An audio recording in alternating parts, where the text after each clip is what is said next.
Nesta manhã, eu vou seguir aqui nosso estudo falando acerca de Laodiceia. E vamos abrir nossas Bíblias, vamos ficar de pé. Já são quase 10h30, meus irmãos. É isso mesmo? Tá certo aquele relógio ali? São 10h30. Amém. Eu estou muito satisfeito com tudo que Deus tem feito por mim até aqui. No livro de Apocalipse, capítulo 3, versículo 14, a seguir. Apocalipse 3, a partir do versículo 14.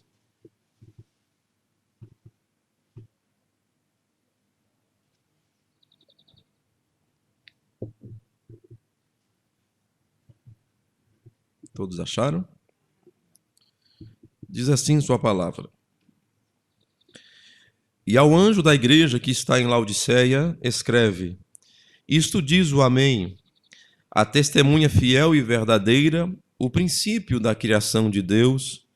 Eu sei as tuas obras, que nem és frio nem quente. Oxalá foras frio ou quente. Assim, porque és morno e não és frio nem quente, vomitar-te-ei da minha boca.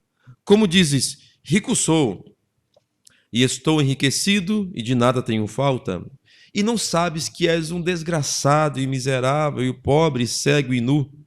Aconselho-te que de mim compres ouro provado no fogo, para que te enriqueças, e vestidos brancos para que te vistas, e não apareça a vergonha da tua nudez, e que unja os teus olhos com colírio para que vejas. Eu repreendo e castigo a todos quantos amo. Sê, pois, zeloso e arrepende-te. Eis que estou à porta e bato. Se alguém ouvir a minha voz e abrir a porta, entrarei em sua casa, e com ele cearei e ele comigo. Ao que vencer, lhe concederei que se assente comigo no meu trono, assim como eu venci, e me assentei com meu Pai no seu trono. Quem tem ouvidos, ouça o que o Espírito diz às igrejas. Esta é a tua palavra, Senhor Deus, e nós necessitamos de tua inspiração agora. Pedimos, então, isto em teu nome, Senhor Jesus. Amém. Podeis sentar. As crianças estão de volta? Elas vão cantar? Não. Não. Graças a Deus. Laodiceia. Laodiceia é uma cidade que hoje está arruinada, ruínas. Ela era edificada em cima de uma montanha.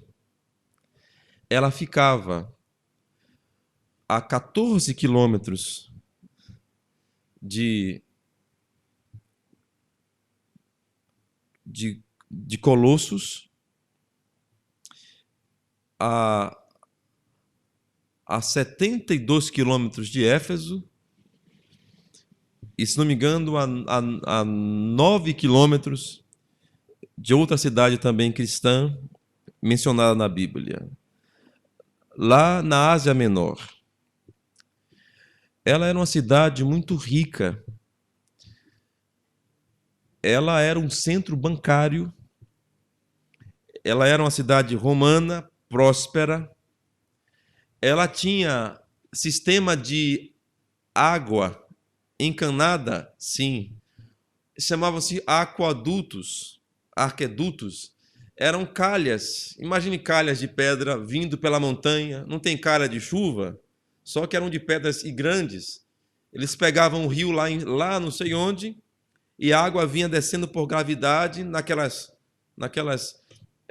Talvez você saiba o que eu vou dizer. Em casas antigas, quando não se tinha tubulação, se canalizava o esgoto através de telhas. Quantos já viram isso? Botavam as telhas, viu? Isso. Então a água e os detritos desciam por gravidade. Pois bem, aquele povo ali de Laodiceia conhecia bem isto. E fizeram então essas calhas onde a água corria desde lá de outra cidade até chegar em sua cidade, Laodiceia, e ali aqueles aquedutos iam se dividindo e abasteciam a cidade e o comércio. a água ficava morna quando chegava lá por causa do sol. Talvez você já tomou banho de bica, e a água que corre a céu aberto por essa bica de pedra. Então, quando você vai tomar um banho assim umas 4 horas da tarde, a água está morna porque esquentou no dia todo, não é isso? Pois bem, eis a água morna de Laodiceia. Laodiceia era abastecida por criadores de ovelhas ao redor da montanha, e aquela montanha, aquelas ovelhas, eram de uma lã muito brilhosa e preta. Olha só, escura. E que fazia movimentar a indústria de tecido, a indústria têxtil. E eles se vestiam com essa lã bonita de suas ovelhas ali que produziam. Eles eram bem vestidos, o seu sistema sanitário era bem feito. Eles tinham um sistema monetário, bancário. Eles eram uma grande cidade em cima na montanha. Você pode ver na internet, Laodiceia, você vai ver as montanhas ao redor. Que coisa bonita. Um lugar bonito de olhar, com montanhas. Era Laodiceia. Laodiceia se chamava antigamente Dióspolis, cidade de Zeus. Zeus era o deus pagão adorado ali em Laodiceia. E Laodiceia recebeu esse nome trocado de Dióspolis, ou acho que é Dióspolis. Deixa eu ver aqui.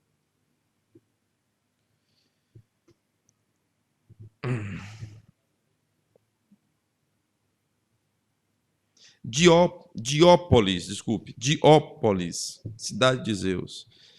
Ela teve seu nome trocado porque certo imperador ali, certo homem ali importante na cidade, pôs o nome da cidade, o nome da mulher dele, que depois de um tempo ele mesmo a repudiou e depois saiu da cidade, perdeu os direitos da cidade.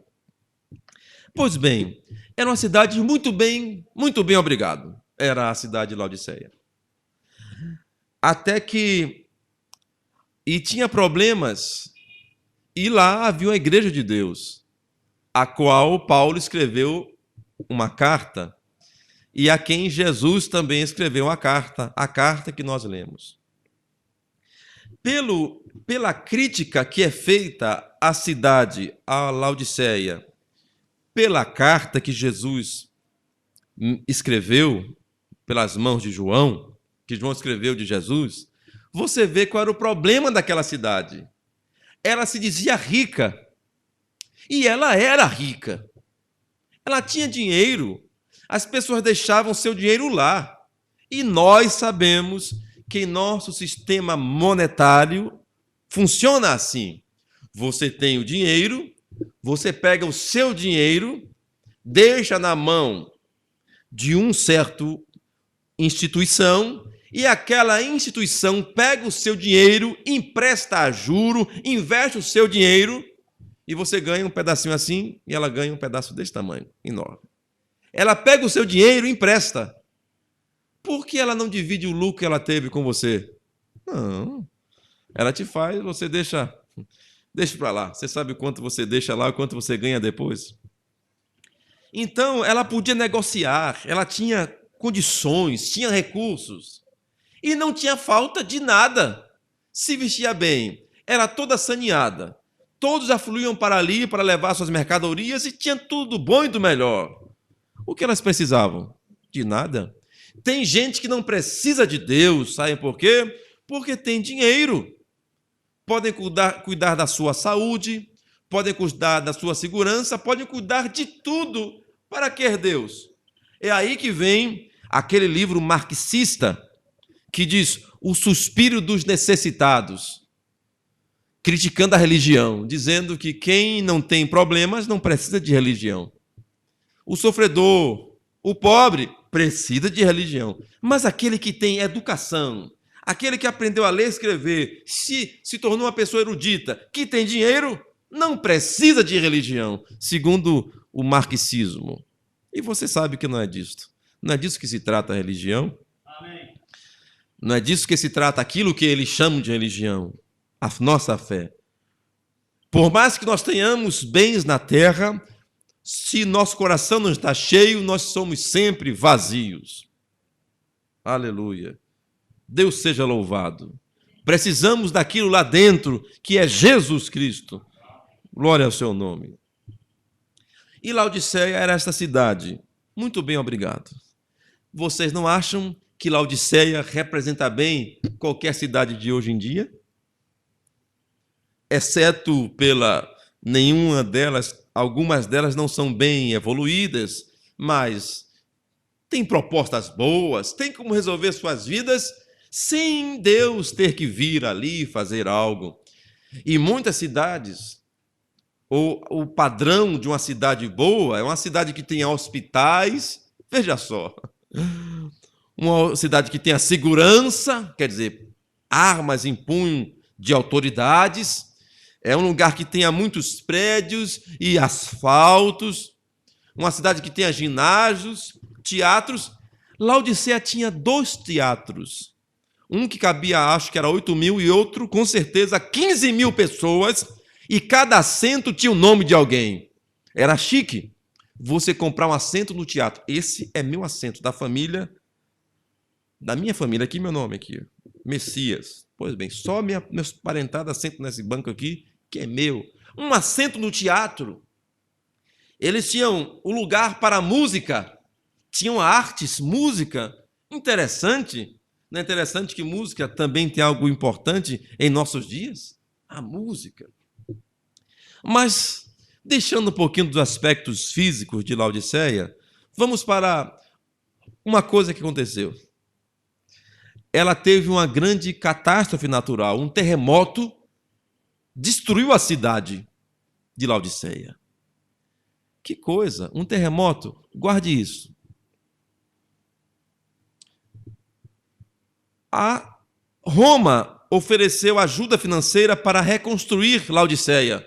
Laodiceia disse, muito obrigado, nós temos condição de nos refazer nós mesmos. E não recebeu dinheiro de Roma. Se cumprindo o quê? Ricaçou. Não preciso de nada, não. Tenham tudo aqui. Roma, imperador, fica com o seu dinheiro aqui, nós estamos prósperos aqui. Poupe seu dinheiro, nós mesmos reconstruiremos nossa cidade. E reconstruíram mesmo. E levantou-se e continuou sendo Laodiceia. Mas, finalmente, os muitos terremotos daquela região terminaram por deixar a cidade desabitada. Covil de raposas, de lobos. E hoje são só pedras e vegetação desértica ali em cima, na montanha. Acabou Laodiceia. Toda aquela glória foi embora. O teatro está lá soterrado, uma parte você pode ver, outra parte você não pode ver. O que restou de alguma grande casa está lá embaixo de pó. E a sua história de arrogância escrita na Bíblia para você conhecer. Quando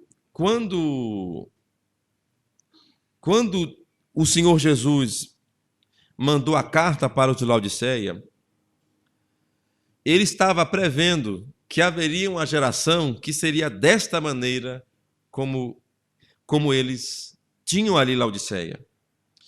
Laodiceia, eles tinham um comércio forte e eles eram avançados em medicina e eles tinham uma certa pomada que colocavam nos olhos, que alegavam curar a cegueira.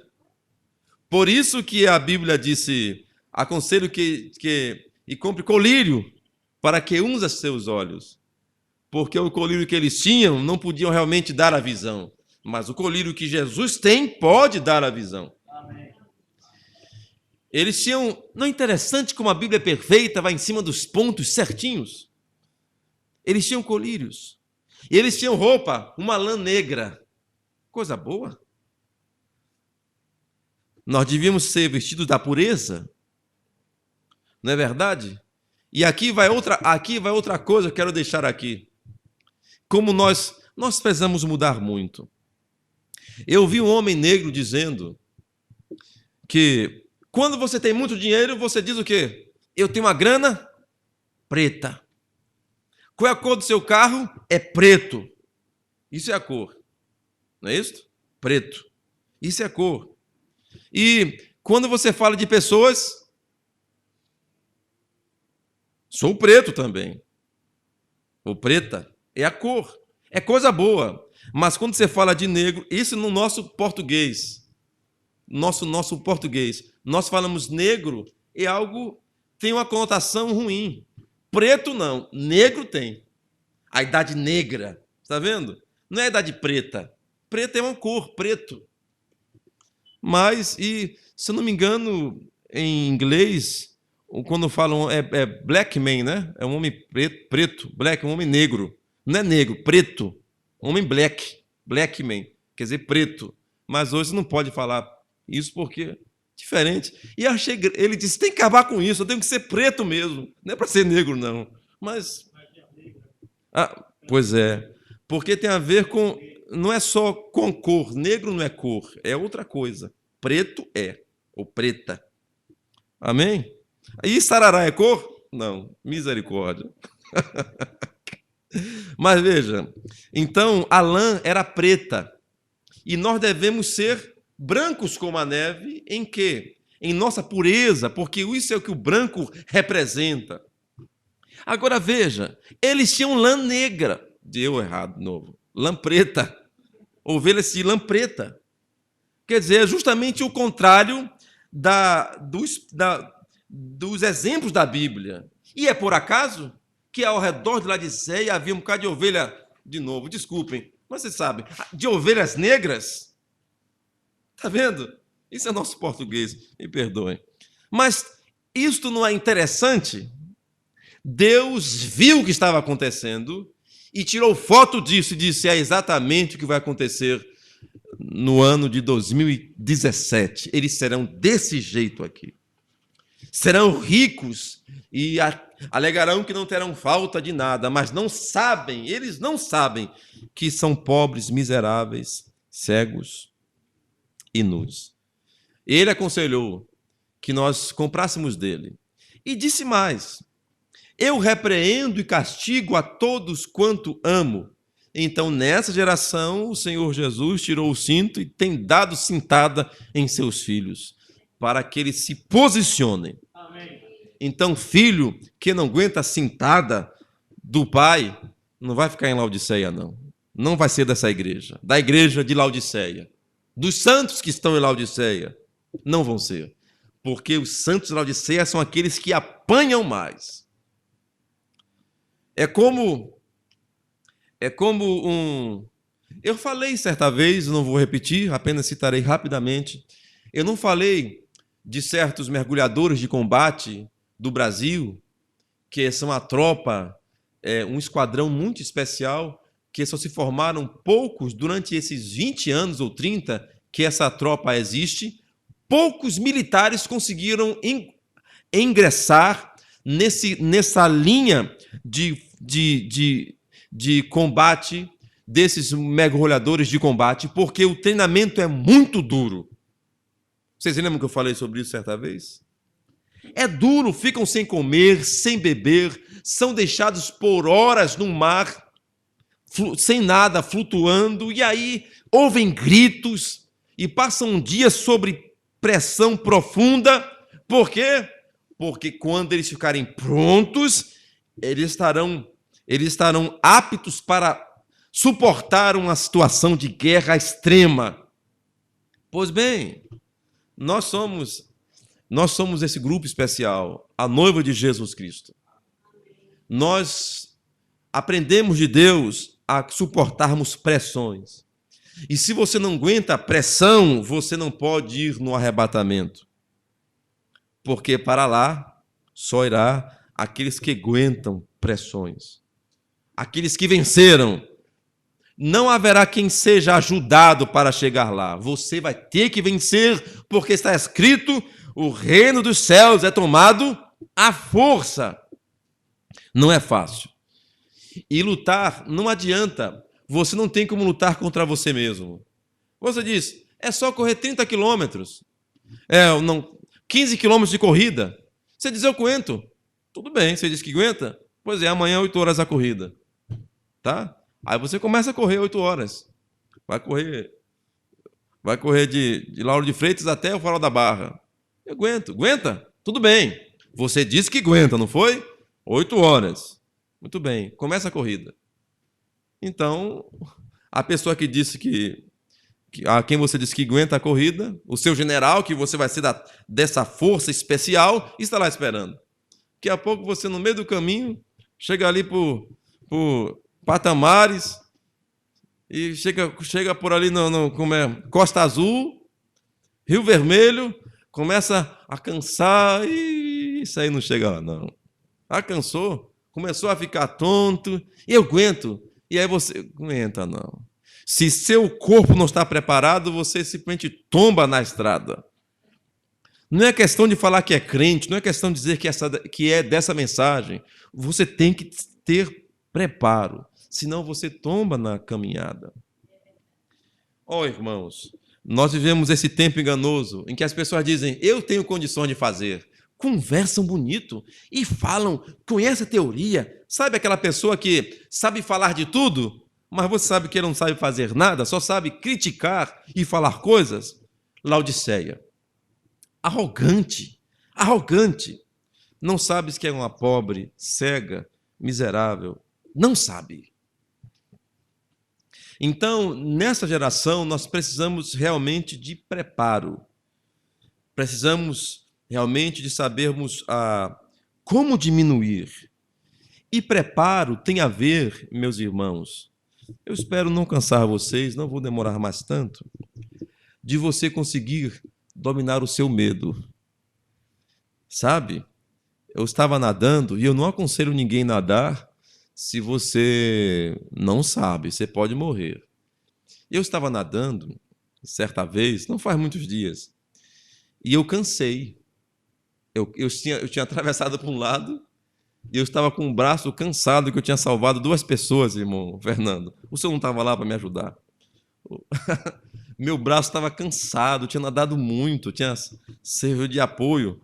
Alguém botou a mão no meu braço, no meu ombro, e nadou contra a mão. E eu nadando o cachorrinho para servir de peso, de apoio, ele me empurrando para baixo.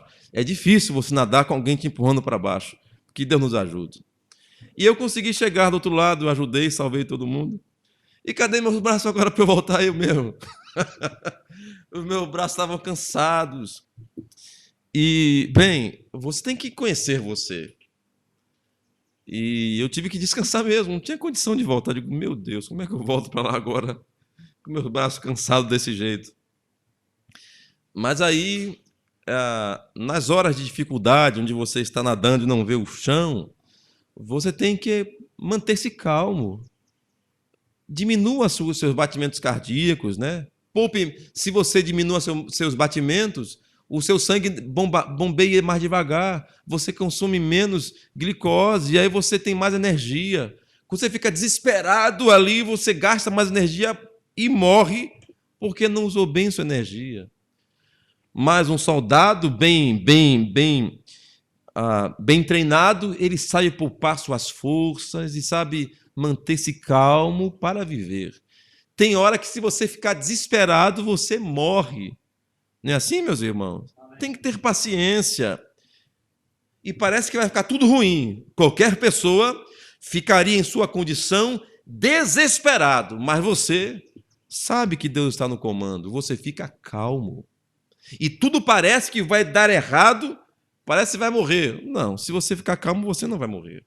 Continue nadando, cachorrinho. Você vai chegar do outro lado, sem estresse. Se você afundar, você afunda, descansa os braços, prende a respiração, depois volta de novo. Você boia. Você pode simplesmente boiar, não fazer nada. Mas tem gente que nem boiar sabe. Boia, não vai morrer afogado, não. Eu não sei nadar, vou boiar então aqui. Ó. Me entrego e fica lá boiando. Você não vai afundar. Mas se você tem pânico de água, se você fica em. Não é só de água, de trânsito, de qualquer coisa. Se você tem pânico, então aí você está fadado, marcado para fracassar. Nesse tempo de Laodiceia, nós estamos na última fronte, no último fronte de combate, onde Satanás tem reunido toda a sua força nesse tempo. Sabem disso? Ele está empenhado em nos enganar. E ele é muito astuto. Ele é mais sábio que Daniel. E ele é nosso inimigo. Então, por mais que você tenha conhecimento da mensagem, por mais que você tenha conhecimento da Bíblia, você deve saber que você é um pobre, um miserável, um cego e um nu. Você precisa de Jesus Cristo. Amém. Mas é exatamente o contrário que nós vemos hoje. As pessoas acham que têm conhecimento, acham que podem enxergar e não podem, não conseguem, mas ainda assim são arrogantes. Vou dar outro exemplo. Quando estávamos ainda nesse lugar, nessa travessia, eu estava preocupado, que tinha alguns garotos, e eu fiquei tenso, porque eu, graças a Deus, não tenho medo de água. Nasci na água, que me criei na água, então nunca tive problema com água, não tenho medo de água. Isso é um perigo, né? Mas respeito a água.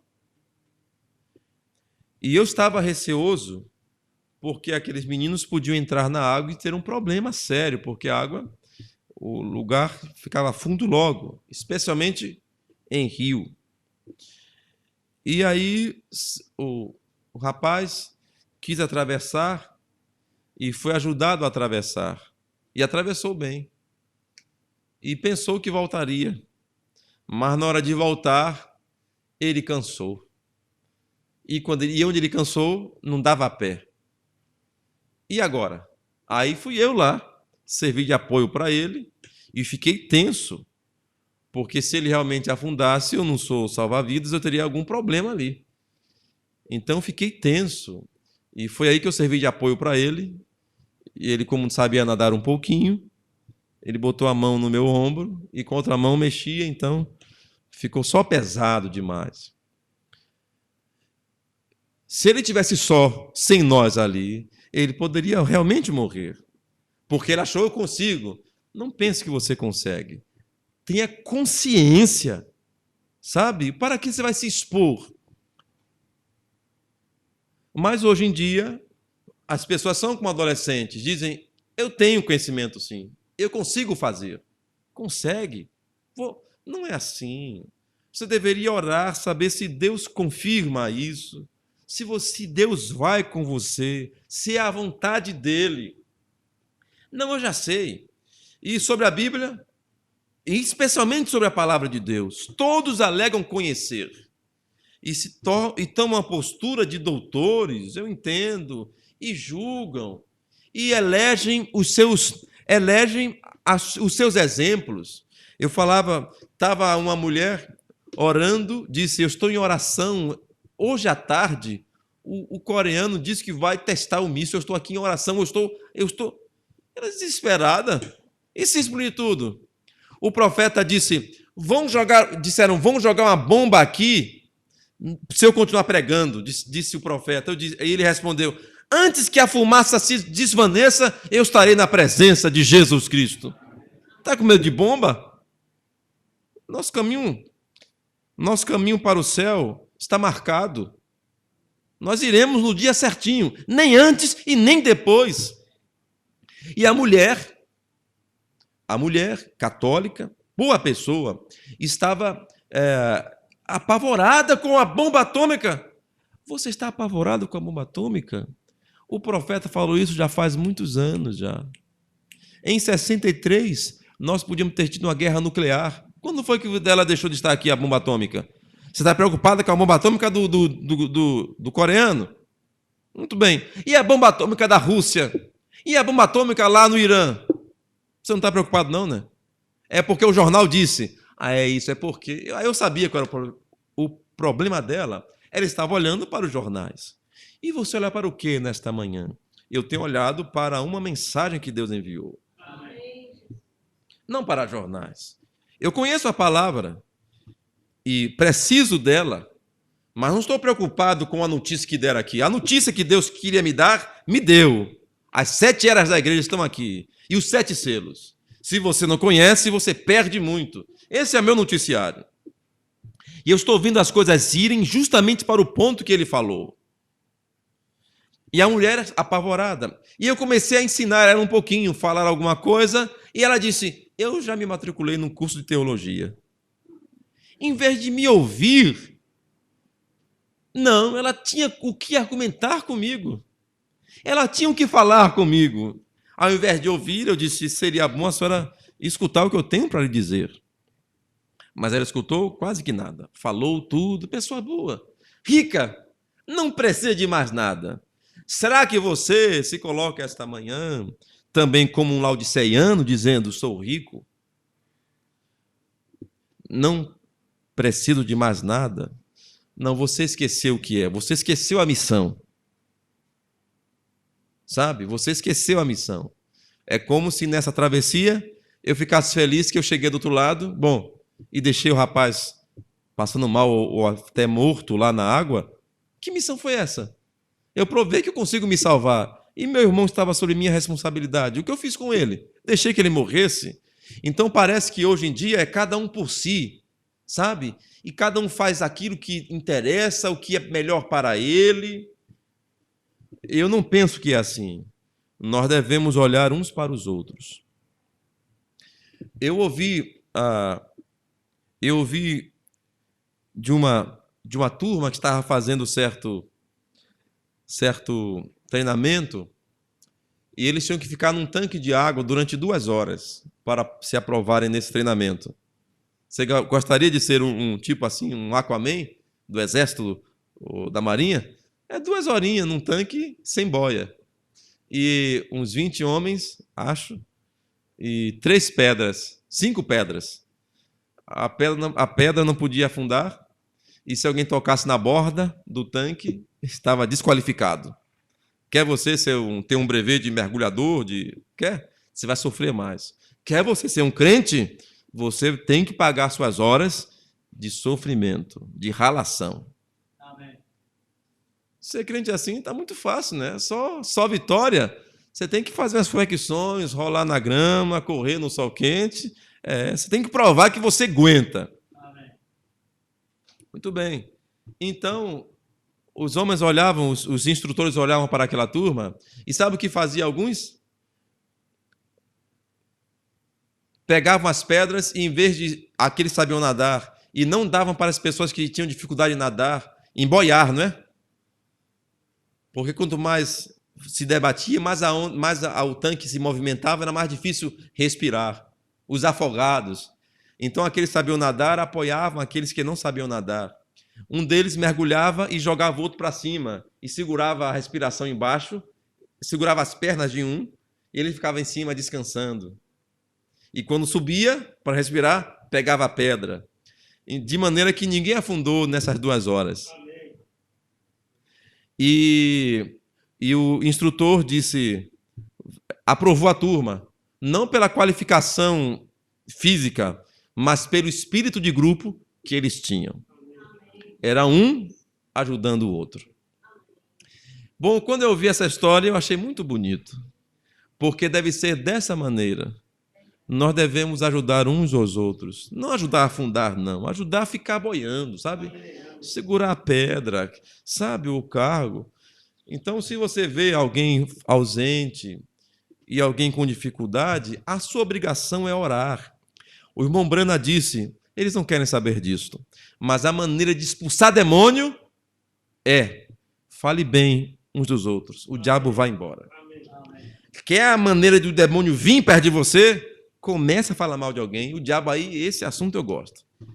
Você sente o diabo se aproximar de você? Você não sente, não? Comece a falar mal de alguém. Agora comece a orar por alguém e você vê que a coisa fica diferente. Então essa é Laodiceia. Ela se torna arrogante. E querem saber uma coisa ruim? Essa turma se foi aprovada. E pessoas dessa turma serão instrutores da nova turma.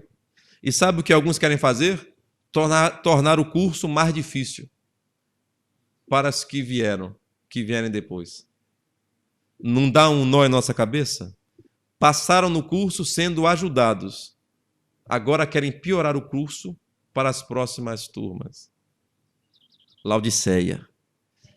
Você foi ajudado a ser um crente e agora quer botar peso naqueles novos crentes, julgando eles, não tendo paciência com eles. É isto. Aconteceu aqui na igreja. Uma irmã, nós cremos, nós sabemos como a irmã deve se vestir, deve cobrir o seu corpo. É isto. Cobrir sua nudez. Nós não cremos numa irmã usando brincos ou qualquer tipo de pintura. Não cremos nisso, não. Nem mostrando com roupas sem mangas ou uma roupa acima do joelho. Nós não cremos nisso.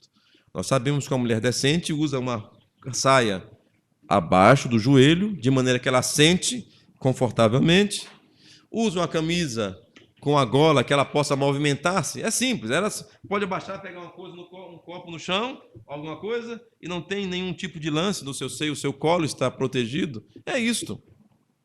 E não anda assim, ó, rebolando por ali. Ela anda normal, você sabe. Porque não adianta roupa decente e andar se rebolando por aí, ou com cheiro. Um cheiroso, ó. Que mulher cheirosa. Não pode falar isso, parece até negócio errado, né? Mas chega uma mulher cheirosa na igreja e diz, mulher cheirosa. Para que a mulher quer ser cheirosa? Claro, não estou contra desodorante nem perfume. Mas Deus sabe qual o espírito em você para... Tem gente que pisa... Aqui não, por causa do vento é o contrário. Mas se alguém a pessoa chega num ambiente como esse, só a pessoa exala o cheiro dela, parece mais um bom ar. O ambiente todo sente o cheiro. Eu não penso que isso é cristão, não. Você acha? E aí a pessoa está chamando atenção para si. Onde está a modéstia disto? Agora, claro, nós queremos nossas irmãs bonitas, bem vestidas e perfumadas. Isso vai ser ótimo. As nossas mulheres são as flores da nossa igreja, devem andar perfumadas e tudo mais. Mas não nesse espírito. Então nós cremos nisso. Então uma irmã chegou aqui e ela usava uma roupa de tira. E era um dia de ceia. Ela veio com um capote para colocar por cima. E logo, a gente notou uma irmã cobrindo a irmã. Parece que se incomodou logo. Agora, nós sabemos o quanto nós suportamos essa irmã antes. Está entendendo? Aí chega alguém aqui na igreja, você sabe que está fora do padrão. Então, você tem paciência, a pessoa vai se enquadrar. Agora, aquela que foi perdoada, pega logo a roupa, se incomodou, né? Agora, se eu fizesse isso com ela, quando o caso era ela batia os pés e ia embora. Por que isto? Hipocrisia. Rica sou, de nada tenho falta. Chegou onde está através de ajuda, e agora que está ajudada, pensa que é gente agora mais do que os outros. Isso é Laodiceia. Que Deus tenha misericórdia de nós. Somos todos pecadores salvos pela graça. Amém? Pecadores salvos pela graça. Na mensagem à era de Laodiceia, o profeta começa dizendo assim, ó. E eu vou ler isto. O nome Laodiceia, que significa direito do povo, era muito comum e foi dado a diversas cidades em honra às senhoras da realeza, assim chamadas. Esta cidade era uma das cidades politicamente mais importantes e financeiramente mais prósperas da Ásia Menor. Enormes quantidades de bens eram legados à cidade por cidadãos proeminentes. Era a sede de uma grande escola de medicina. Sua gente distinguia-se nas artes e nas ciências. Era frequentemente chamada a metrópole, porquanto era a sede de condado para outras 25 cidades. O deus pagão ali adorado era Zeus. Na realidade, esta cidade foi outrora chamada de Diópolis, cidade de Zeus, em honra ao seu deus. No IV século, um importante concílio eclesiástico foi realizado ali. Frequentes terremotos finalmente causaram o seu completo abandono. Quão apropriadas eram as características dessa última era para representar a era em que vivemos agora. Por exemplo, eles adoravam um deus, Zeus, que era o chefe e o pai dos deuses. Isto prognosticou a premissa religiosa do século XX, um Deus Pai de todos nós. Zeus era o Deus Pai, que estabelece a fraternidade do homem e está agora mesmo juntando os protestantes e os católicos, os judeus e os hindus, etc., com a intenção de que uma forma mútua de adoração aumentará nosso amor, compreensão, cuidado de uns pelos outros. Os católicos e protestantes estão agora mesmo lutando por isso e realmente estão ganhando terreno nesta união com a reconhecida intenção de que todos os outros seguirão. Esta mesma atitude foi observada na Organização das Nações Unidas, na ONU, quando os líderes mundiais recusaram-se a reconhecer qualquer conceito de lado, todos esses conceitos distintos, com esperanças de que todas as religiões se nivelem em uma só. Isso está acontecendo, meus irmãos. Houve um encontro ecumênico aqui no Rio outro dia, vocês sabem disso. O ecumenismo está em pleno processo. Seremos uma só religião. Seremos? Não nós, a noiva não. Amém. Porque todas aspiram os mesmos objetivos, todas têm o mesmo propósito e todas são basicamente corretas. Note o nome Laodiceia, direito do povo, ou justiça dos povos. Será que já houve uma era como a era da igreja do século XX, que viu todas as nações levantando-se e exigindo igualdade social e financeiramente? Esta é a era dos comunistas. Comunistas, irmão Brana? Sim, comunistas. Não é nosso problema no Brasil hoje o comunismo? Nós já falamos sobre isto. É comunismo. É comunismo. Queremos tudo igual. Comunistas onde todos os homens são supostamente iguais, embora seja assim apenas na teoria. Irmão Brana, o senhor acompanhou o que aconteceu no Brasil recentemente? Na teoria somos todos iguais. Na teoria. Mas uns têm milhões, outros, cada mês, quase R$1.000 de salário mínimo. Os que têm, né? Vocês sabem. Socialistas cristãos são todos iguais, embora seja assim apenas na teoria. Esta é a era dos partidos políticos que se denominam democratas, cristãos, socialistas, nossos teólogos liberais. Jesus foi um socialista e a igreja primitiva, sob a direção do Espírito, praticava o socialismo e, por conseguinte, devemos fazer isto hoje. Essa é a teoria que o profeta está dizendo. Porque alguns alegam que Jesus Cristo era comunista, todo mundo tinha tudo igual. E nós temos também que ter tudo igual hoje. Foi assim? Não com eles. Eles rejeitaram que é tudo em comum sem Jesus. A primeira coisa comum para que tudo seja comum é Jesus Cristo em nossos corações. Bom, vocês estão vendo como a mensagem é atual. Eu não lembrava desse quesito. Esta é a era dos partidos políticos, que se denominam democratas cristãos, socialistas cristãos, Federação da Comunidade Cristã, etc. Tem mais? Nós diríamos mais.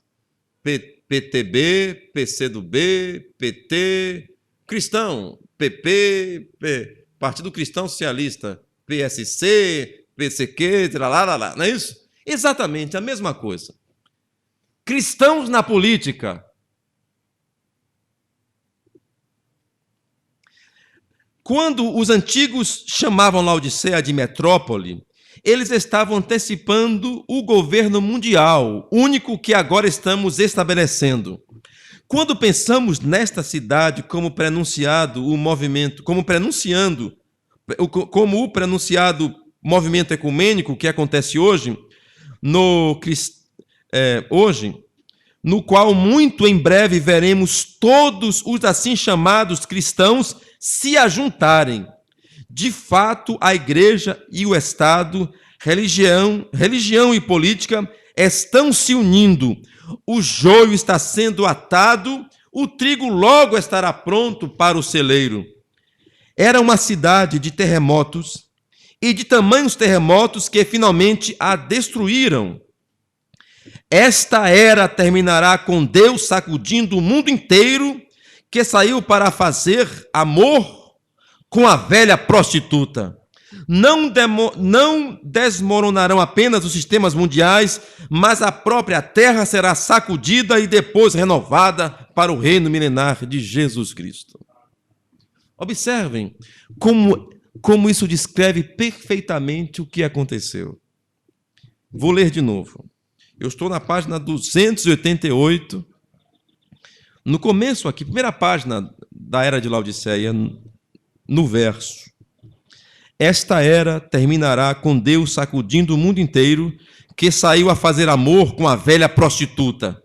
Não desmoronarão apenas os sistemas mundiais, mas a própria terra será sacudida e depois renovada para o reino milenar. A cidade era rica, bem dotada pelos ricos, estava cheia de cultura, a ciência abundava. Quão semelhante a hoje, as igrejas são ricas, a adoração é bela e formal, porém fria e morta. A cultura e a instrução têm tomado o lugar da palavra dada pelo Espírito, e a fé tem sido substituída pela ciência, de modo que o homem é vítima do materialismo. Em cada atributo, a antiga Laodiceia achava-se renascida na era de Laodiceia do século XX. Em cada atributo, a antiga Laodiceia acha-se renascida na era de Laodiceia do século XX. Pela misericórdia de Deus, que aqueles que têm ouvidos para ouvir possam sair dela para que não sejam participantes de seus pecados e do consequente juízo. Amém? Amém. Me suporte só mais um pouco. A era de Laodiceia começou por volta da passagem do século XX, talvez 1906. Quanto tempo durará? Como um servo de Deus que tem tido um grande número de visões, das quais nenhuma jamais falhou, deixe-me predizer. Eu não disse profetizar, mas predizer que esta era terminará por volta de 1977. Se você me perdoar uma nota pessoal, aqui eu baseio esta predição em 7 visões maiores e contínuas que vieram a mim numa manhã de domingo em junho de 33. O Senhor Jesus falou-me e disse que a vinda do Senhor estava se aproximando, porém antes que ele viesse, 7 eventos maiores se tornariam conhecidos. Eu os anotei todos e naquela manhã eu divulguei a revelação do Senhor. A primeira visão foi que Mussolini invadiria a Etiópia e aquela nação cairia aos seus passos. Essa visão certamente provocou algumas reações e alguns ficaram muito irritados quando eu a contei e não acreditavam. Porém, aconteceu assim. Ele simplesmente entrou lá com as suas armas modernas e assumiu o comando. Os nativos não tiveram chance, porém a visão também disse que Mussolini chegaria um fim a um fim terrível, com seu próprio povo virando-se contra ele. Isso aconteceu exatamente como fora dito. A visão seguinte predisse que um austríaco chamado Adolf Hitler, isso foi em 1933, se levantaria como ditador sobre a Alemanha, que ele envolveria o mundo numa guerra. Ele mostrou a linha de Siegfried e como nossas tropas teriam grande dificuldade para vencê-la. Depois mostrou que Hitler chegaria a um fim misterioso. Em 1933, Deus disse que Adolf Hitler, um austríaco, e o profeta anotou isso por nome. Por que não revelam isto, irmãos? Porque o diabo não tem intenção que você conheça. Mas Deus enviou um profeta legítimo para nós. Amém. Em 1933, o nome de Hitler foi citado. Talvez você ache que isso é coisa comum, mas em 1933, observe mais um pouco. A terceira visão foi na esfera da política mundial, porque mostrou-me que haveria 3 grandes ismos: fascismo, nazismo e comunismo, mas que os 2 primeiros seriam absorvidos pelo terceiro. A voz advertiu: observe a Rússia, mantenha os seus olhos no rei do norte. Bem, o que é a Alemanha hoje? Não é nada. Agora observe a Rússia. A Rússia tem voz até hoje. Isso foi dito em 1933. Alguém podia imaginar que isso seria assim? Que o Hitler cairia? Alguém podia imaginar que Mussolini cairia? Alguém podia dizer que apenas a Rússia permaneceria? Mas um profeta pôde dizer e disse. Agora, isso aqui você não tem como duvidar. A quarta visão mostrou os grandes avanços na ciência que viriam após a Segunda Guerra Mundial. Era encabeçada pela visão de um carro que tinha na parte de cima uma bolha plástica que estava percorrendo belas rodovias sob controle remoto, de modo que as pessoas pareciam sentadas neste carro, sem volante, e estavam jogando certo tipo de jogo para se entreterem. Em 1933, o profeta falou desse carro que andava sem alguém ter guiado ele. Hoje você tem carro que você compra por 150 mil, por aí, que estaciona sem você precisar manobrar. E você já tem carro que anda sem motorista. Carro que sai da vaga e você aperta o botão, ele sai da vaga e chega na porta do seu condomínio e você entra no carro. Já viram isso? Quem podia imaginar isso em 1933, num tempo que nem Fusca existia ainda? Vocês estão me entendendo? Um profeta passou debaixo do nariz de Laodiceia. Mas Deus seja louvado, nós temos o visto nesta manhã. A sexta visão levantou-se na América. Desculpem. A quinta visão tinha a ver com o problema moral de nossa era. Por isso que foi dito lá que essa geração saiu para se encontrar com uma prostituta. Observe. Não é isso que está acontecendo hoje? Todo mundo virou promíscuo. Tão pior que cachorro no cio. Laodiceia tinha que ver com o problema moral de nossa era, concentrando-se principalmente em torno das mulheres. Deus me mostrou que as mulheres começaram a ficar fora de seu lugar com a concessão do direito de voto. Você pode achar isso machismo, mas o profeta disse que isso foi uma desgraça, o direito a voto dado à mulher. Não foi algo bom. Ele não lembra as palavras textuais, mas ele disse que não foi algo bom. Com a concessão do direito de voto.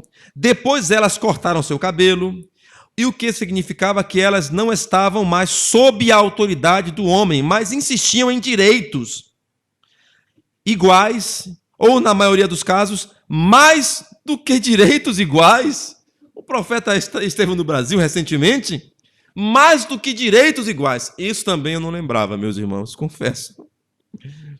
Ela tem mais de direito do que um homem, porque ela é mulher. Se ela bater no homem, um vai bater na mulher, você é homem, bateu nela. Ela me bateu. E você é o quê? Vai chorar porque uma mulher te bateu? Desse mais do que direitos da mulher. chegou no Brasil atrasado, não foi? Está vendo? Que nós estamos cumprindo Laodiceia.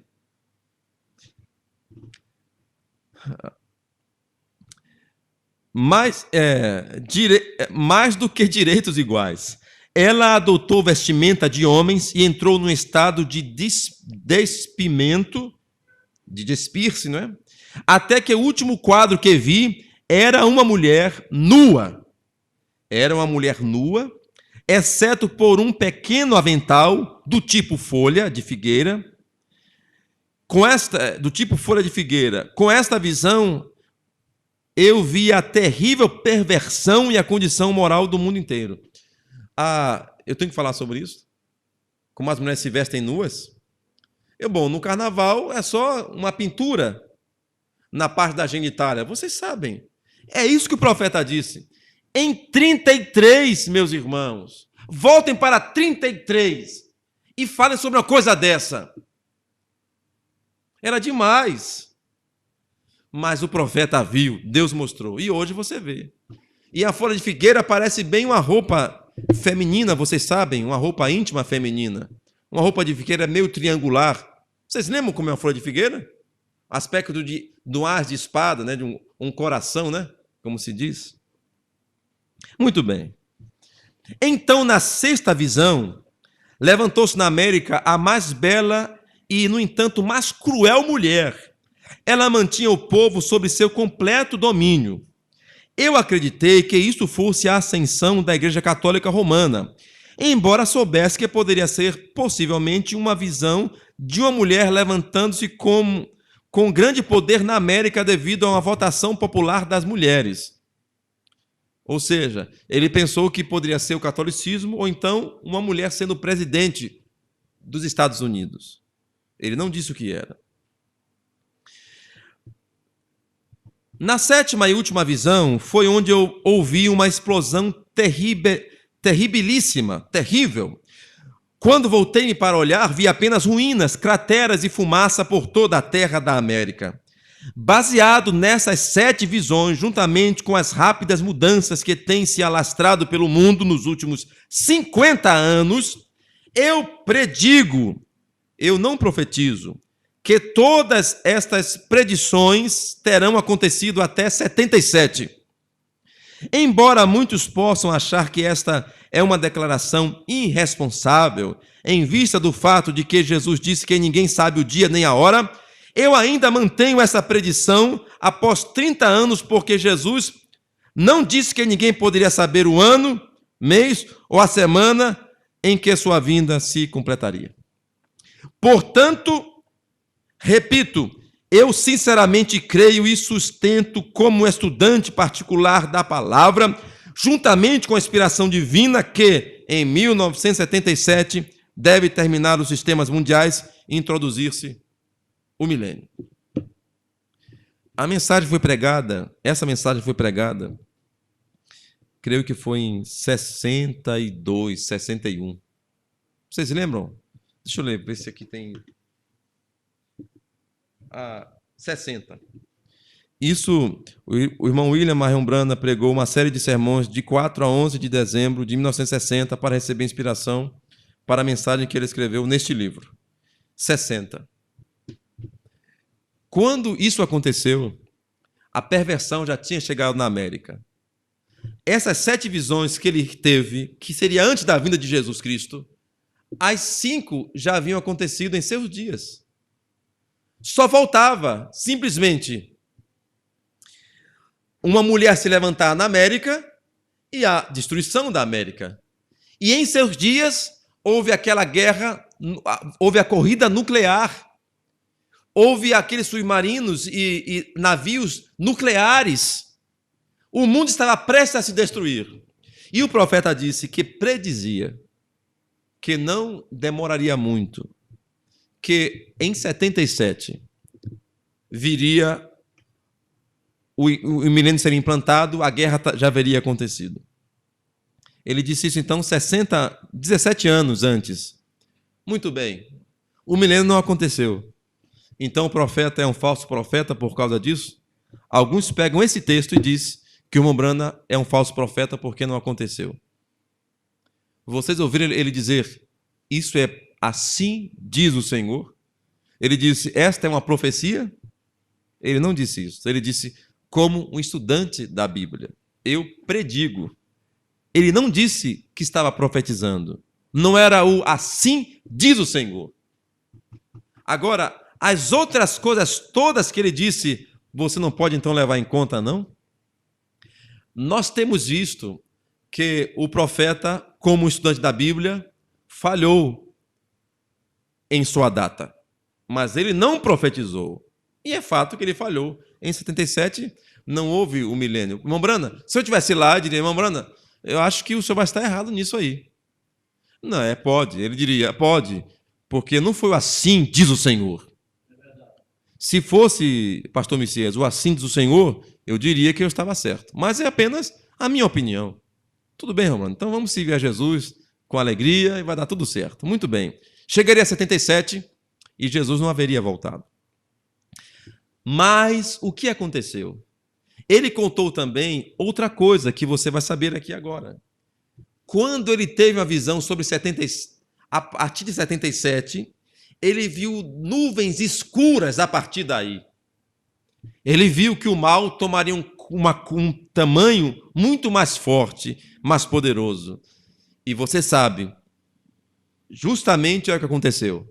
77 foi depois da visita nefasta dos Beatles, do rock, de Bob Marley, de Elvis Presley, que influenciaram a juventude e o mal começou a se estabelecer mais profundamente e você veja o que é que o mundo é depois de 77.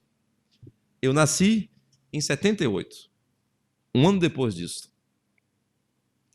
E, bom, o que seria de mim se o Senhor houvesse voltado em 77? Eu não conheceria essa mensagem. Havia um ponto ainda para ser. Você também não conheceria. Deus não quer que ninguém se perca. Então, por isso, os anos avançaram. Mas sabem, o mundo tomou uma condição que nunca ou antes havia tomado. E a ciência se multiplicou rapidamente. Nós somos de uma geração, os da minha geração, saíram do LP para o MP3. Era aquela pizza desse tamanho para um arquivo de computador.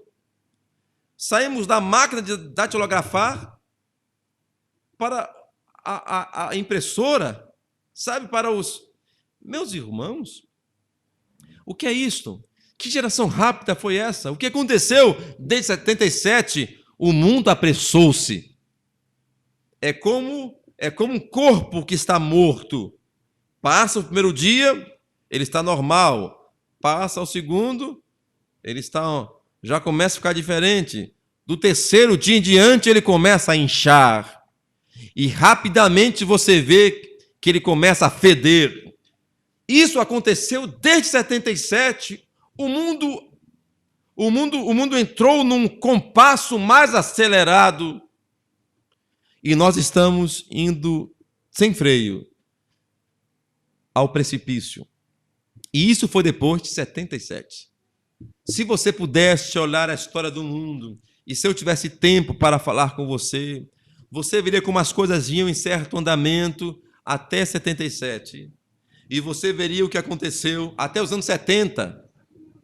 E depois você veria o que aconteceu com a mudança, e a história moderna, você bem conhece o que tem acontecido. Por isso, o irmão Brana disse, eu predigo. Há outra coisa para se dizer. O irmão Brana diz, nas 70 semanas de Daniel, são 3 mensagens, que se Deus usasse o mesmo tempo que usou para Israel, o mesmo tempo em que Deus tinha um profeta, em que Israel estava em sua terra, se você contar o tempo do tratamento que Deus esteve com Israel em sua terra, porque ele ficava na terra, levava cativo. Se arrependia, orava, Deus trazia de volta para sua terra.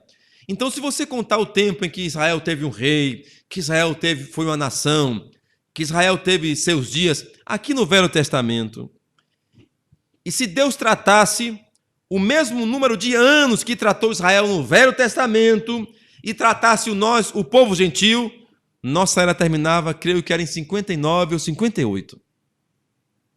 Porque seria o mesmo tempo, não houve um tempo em que Deus enviava profetas para Israel. O Velho Testamento foi cerca de 1.500 anos, ou algo assim, uma tratativa dessa assim.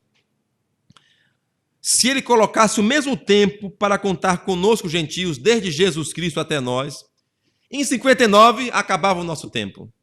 Por isso que ele disse, como um estudante da Bíblia. Pois bem, qualquer um que conscientemente conhece a Bíblia e conhece a história, sabe que nós estamos no tempo do fim. E o Senhor Jesus, através de um profeta, já nos tem explicado o que vai acontecer. Você pode aceitar ou não. Mas o fato é que hoje estão dizendo, surgiu, um irmão me contava, surgiu um homem para ser presidente lá da França, e esse homem parece muito bem com o capeta, porque não é de nenhum partido político, ou tem uma visão neoliberal, tem 39 anos, bem a minha idade, e está agora para disputar a presidência da terceira potência mundial. Quem é ele? A besta. Quem disse? A besta é um papa. Mas observe, casa direitinho com o filme Deixados para Trás e com Nicolai Carpetti, aqueles filmes de arrebatamento que você já assistiu aí, vários. Um homem se levantando, tudo bem. Outros dizem, é Jorge Soros, o anticristo. Soros, quem é? O mega milionário que sustenta aqui o PT no Brasil. Jorge Soros é o capeta. Não, ele não é o capeta. A besta é o Papa. O irmão Brana já falou sobre isto. Como a visão disse, vigia a Rússia, ele também disse que o sistema do ecumenismo, o cabeça do sistema ecumênico, é o catolicismo. É o Papa, que se assenta como Deus no lugar de Deus, querendo parecer Deus. Ele tem um nome 666, um número 666. E o nome dele é Vigário de Deus, em lugar do Filho de Deus, Vicarivis Filii Dei. Você anota esse nome, Vicarivis Filii Dei. Você separe as letras que são algarismos romanos e você some esses valores, você verá que dará 666. Quem? O Vigário de Deus, supostamente. A besta é o Papa. Olha como eles chamam nós de fratellos. Como eu vi o discípulo de Oral Roberts falando línguas estranhas e chamando o Papa de nosso irmão. Os pentecostais unindo-se ao catolicismo. O ecumenismo que o profeta citou. Mas sabe Laodiceia? Cheio de conhecimento hoje para descobrir o que é que não é, o que é a besta, quem não é. Você é inteligente, né? Você esqueceu de ouvir o profeta que Deus enviou. Amém. Agora ele já falou tudo, você ficou espertinho, inteligente, está cheio de conversa agora, né? Muito bem. Você quer dizer que vai conseguir correr os 15 quilômetros? Pode começar a corrida. Você vai descobrir que não conseguirá. Então, meus irmãos, termino dizendo, é hora de atentarmos para o que nós temos ouvido. Conheça a mensagem. E nós seguiremos pregando sobre a era de Laodiceia. Mas tudo o que deveria acontecer, já aconteceu. Tudo que deveria acontecer, já aconteceu. A única coisa que falta agora era uma mulher assumir a liderança da América. Quase que foi, não foi? Quase que a Hillary se elege, a comunista. E nosso problema hoje, o que é? Direito dos povos, e as mulheres querem mais direitos do que os outros. Aconteceu. Comunismo é o tempo dos renegados. Não é isso? Você vê as pessoas, meus irmãos, a polícia faz greve, o povo rouba a loja. Quer dizer, se não fosse a polícia, o povo seria ladrão, então. Interessante isso, né? Marginais. Só porque não tem lei, você faz, não tem polícia para cobrar a lei, você faz o que quer. Você quebra tudo. Pois é. E você pode se vestir como quiser, ser reprovado quanto quiser, que você merece o meu respeito. E merece respeito. Agora, eu tenho que achar bonito mesmo você, com seus cabelos para cima, sem pentear, todo tatuado. Eu tenho que achar isso bonito, parecendo um calango? Eu tenho que achar isso bonito? Com pinça no nariz, parecendo um porco, uma porca? E eu tenho que achar isso normal, com pinça na língua, língua cortada e tudo mais? É direito dos povos.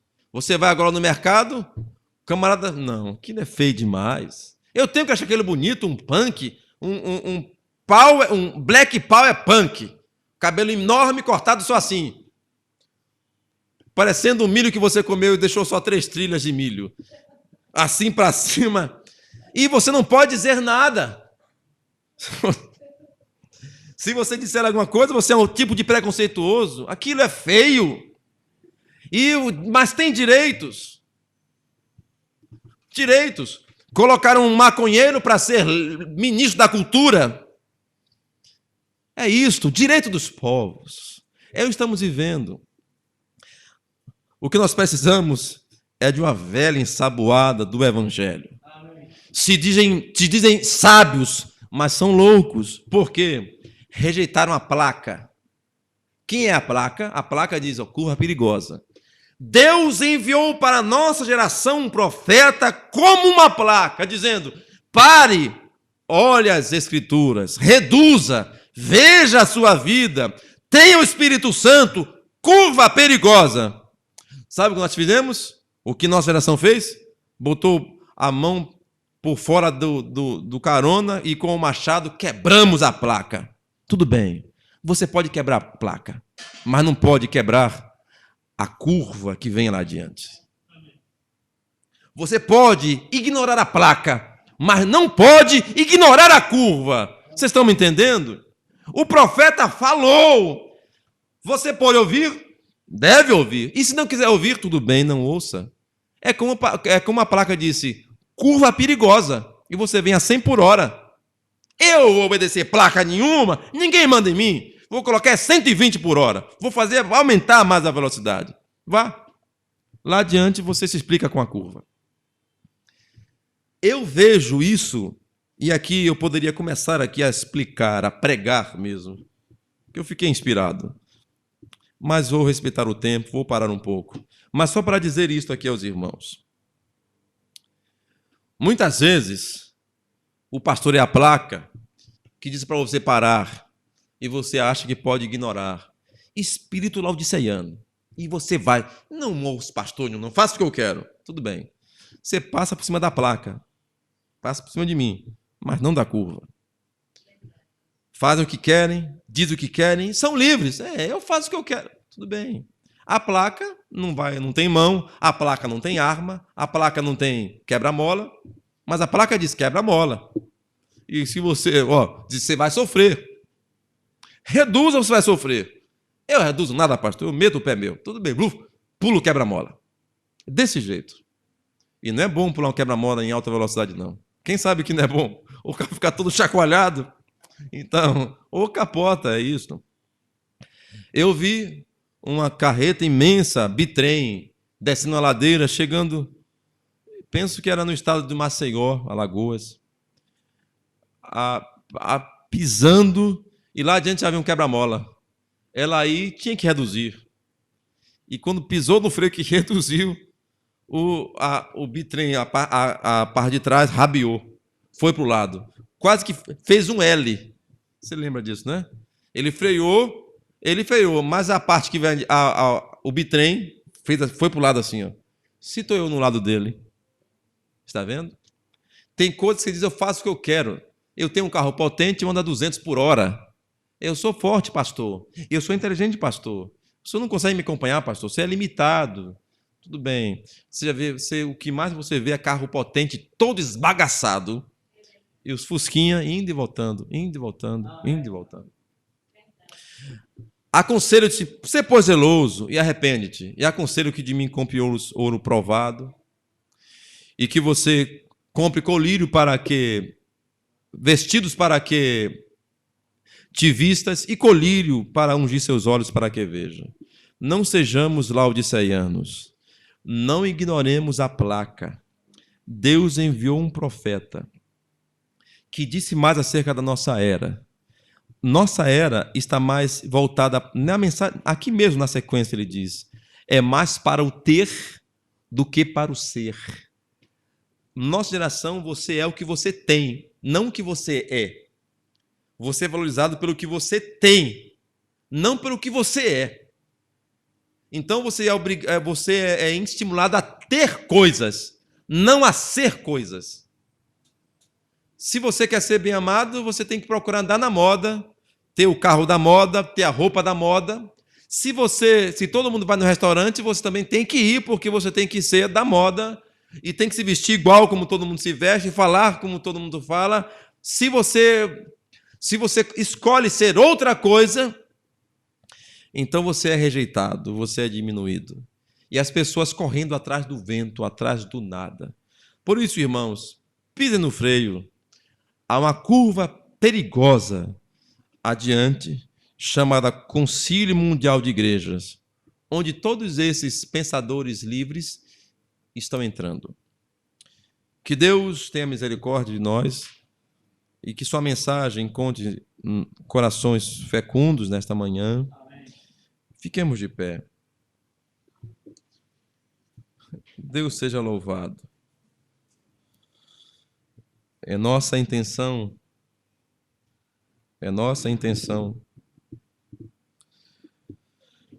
servirmos a Deus. E a melhor coisa que eu encontrei, meus irmãos, para não termos problemas, sabe o que é? É trabalhar para Jesus Cristo. Faça algo por Ele e se ocupe nas coisas de Deus. Você vai ter menos tempo para fazer coisas erradas e para se distanciar. Senhor Deus, nosso Pai, esta é uma geração rápida, Senhor, uma era difícil, e nós temos condenado isso esta manhã, mostrado a mensagem que tens a nós enviado.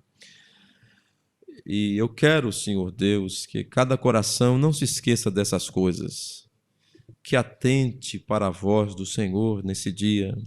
Laodiceia, rica, arrogante, civilizada, com teatros, casas bonitas, água encanada, saneamento básico, medicina, ouro, bancos, rebanhos, ó Senhor. E um terremoto veio e acabou com tudo aquilo. Senhor Deus, esta nossa terra, geração, será sacudida. Como diz a Escritura, uma vez fez temer o céu, mas agora a terra e o céu serão abalados. Um grande terremoto, Senhor. Essa terra será sacudida, Senhor. E o que nós temos irá para o pó. Por isso, Senhor, nos concede termos tesouros eternos que o ladrão não pode roubar, tesouros eternos que um terremoto não pode destruir. Como nos tens ensinado a juntar tesouros no céu. Que tesouros são esses, Senhor? São as boas obras que fazemos aqui na terra. É o copo d'água a quem precisa, é o pão para quem tem fome, é o perdão para quem nos ofende, Senhor. É ajuda para nosso irmão. Senhor Deus, não nos deixe crescer tanto em conhecimento, a ponto de ignorarmos nosso semelhante, primeiramente nossos irmãos, Senhor. Nos concede termos um coração infantil, que ama, que perdoa, um coração de criança, Senhor, amável, dócil, sem segundas intenções, amor apenas pelo amor, paz apenas pela paz, carinho pelo carinho, só isso, Senhor. Não outras coisas, não interesses sujos, Senhor. E que um só seja o nosso interesse, que o Senhor seja louvado e que se agrade em estar em nossa presença, Senhor, como teus filhos. E estejas tu, Senhor, em nosso meio, feliz com a atitude correta de teus filhos. Nos concede essa grande vitória, esta riqueza de andar em teus passos. Se tudo tivermos e não tivermos isso, Senhor, certamente não temos nada. Perdoa a nossa fraqueza, nossa ignorância, nossa falta de fé, Senhor, e nos ajude a irmos diante no Teu nome, Senhor Jesus Cristo. Eu lembro de todos os irmãos queridos que nesta manhã não estão aqui, que Tu ajudes, livre do mal, perdoa os pecados, fortalece, Senhor, os fracos na fé e os traz de volta à Tua presença, à Tua casa. Eu oro que Tu visites cada um deles, Senhor, cada irmão que está ausente. Tu sabes das suas necessidades, Senhor. Tem misericórdia daqueles que nós também temos batizado em Teu nome, Senhor. Muitos deles não estão presentes aqui esta manhã e não costumam vir, mas eu oro que Tu tragas os Teus filhos à Tua casa e que as cadeias caiam e que Tua igreja prospere, Senhor, naquilo que ela foi destinada a fazer, Senhor. Que aqui haja um lugar de verdadeira adoração, que Tua presença venha, Senhor, nas reuniões, até o dia em que nós estejamos aí, em Tua presença, na glória, Senhor. Pai, oro que Tu nos guardes assim, Senhor, em pureza, em amor, em fidelidade, Senhor. E obrigado por meus irmãos presentes aqui nesta manhã. Recompense cada um deles com aquilo que eles têm necessidade, Senhor. Dai saúde ao Teu povo. Abre as portas de emprego, Senhor, para o Teu povo. Que o pão chegue na mesa dos Teus filhos, Senhor. E que a saúde esteja no lar dos Teus queridos. Nesta manhã eu te peço, Pai. Em Teu nome, Senhor Jesus Cristo. E onde quer que esta mensagem chegue, eu oro igualmente que eles recebam estas bênçãos. E que se alguém nos escutando, Pai, neste momento, nos assistindo, que não é batizado em nome do Senhor Jesus Cristo, que ele se arrependa dos seus pecados, eu peço, Senhor, que Teu Espírito Santo o convença e que ele decida-se por Ti, Jesus Cristo, e nos ajude, Pai, a estarmos indo, levando este Evangelho Santo nos quatro cantos, Senhor, desse nosso estado, que é a nossa incumbência. Abençoe os nossos irmãos que estão no interior, todos eles. Lembra-te do irmão Francisco em Bicoara. Concede, Senhor, que ele receba o batismo em nome de Jesus Cristo e que a bênção venha a ele e a todos que ele representa ali, Senhor. E que se há algum eleito naquela cidade, Senhor, que eles venham à Tua presença. Oramos pela obra do Evangelho em todo lugar e que Tu faças o trabalho florescer, Senhor, conforme a Tua vontade. Oramos que o inimigo, Satanás, recue, Senhor. Oramos que ele deixe o Teu povo vir à Tua casa, Senhor.